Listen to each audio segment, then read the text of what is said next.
నకిలీ ధృవపత్రాలతో అక్రమ ఆయుధాలు బుల్లెట్లు పొందిన వ్యక్తిని అరెస్టు చేసి రిమాండ్కు పంపామని ఎస్పీ వకుల్ జిందాల్ పేర్కొన్నారు.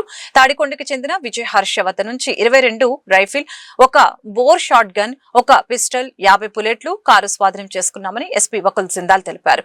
నిందితుడు చిత్తూరు జిల్లాలోని సాప్ అవుట్ సోర్సింగ్ ఉద్యోగి విజయ్ హర్ష అని అన్నారు. కోర్సు షూటింగ్ కోసం అంటూ ధృవపత్రాలు తీసుకుంటున్నట్లు తెలిపారు. విజయవాడలో మిస్ ఫైర్ అయిన ఘటనలో నిందితుడు విజయ్ హర్ష కోసం చాలా రోజులుగా గాలిస్తున్నామని అన్నారు. పొన్నికలు గ్రామంలోని ఒక వెంచర్లో తుపాకులతో ప్రాక్టీస్ చేసినట్లు తమ దృష్టికి వచ్చిందని అన్నారు. అధికారుల ఫోర్జరీ సంతకాలతో ఆయుధాలు పొందిన విజయ్ హర్షను నగరంపాలెం పోలీసులు అరెస్టు చేశారని చెప్పారు. ఆర్మ్స్ యాక్ట్ సంబంధించి ఒక కేసు రిజిస్టర్ చేయడం జరిగింది నగరంపాలెం పోలీస్ స్టేషన్ లిమిట్స్ లో. ఎవరైతే దాంట్లో ముద్దాయి ఉన్నారో విజయ్ హర్ష అనే అతను స్పోర్ట్స్ షూటింగ్ కోసం అతను ట్రైనింగ్ ఇస్తూ ఉంటాడు. సో ఫస్ట్ అతను ఈ స్పోర్ట్స్ షూటింగ్ చేసేవాడు, కొంత ట్రైనింగ్ తీసుకున్నాడు, కొన్ని టోర్నమెంట్స్లో పాల్గొన్నారని ఆ పర్పస్ కోసం అతను 2023లో స్పోర్ట్స్ కేటగిరీ కింద అతను ఆర్మ్స్ లైసెన్స్ తీసుకోవడం జరిగింది. ఆర్మ్స్ లైసెన్స్ పరంగా అతను ఒక రైఫిల్, ఒక షార్ట్ గన్ కొనడం జరిగింది. దాని తర్వాత అతను 2025 స్టార్టింగ్లో ఇంకొక ఆర్మ్స్ లైసెన్స్ తీసుకున్నాడు. ఒక పిస్టల్ కోసము నేను ఒక రినౌండ్ షూటర్ అయ్యానని, అంటే నా కేటగిరీ పెరిగింది, ఇంతకుముందు నేను అస్పైరింగ్ షూటర్, ఇప్పుడు నేను రినౌండ్ షూటర్గా అయ్యాను, దానికోసం నాకు ఇంకొక లైసెన్స్ కావాలని అతను థర్డ్ వెపన్ కోసం కూడా లైసెన్స్ తీసుకోవడం జరిగింది.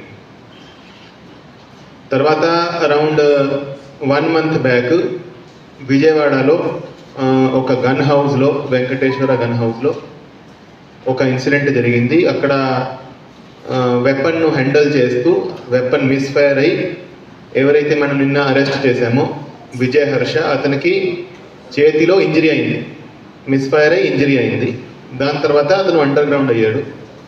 సో ఇతను గురించి అప్పటి నుంచి మేము వెతకడం స్టార్ట్ చేశాము. సో చాలా రోజులు అబ్స్కాండింగ్లో ఉన్నాడు. మనం మొన్న అతన్ని అరెస్ట్ చేయడం జరిగింది.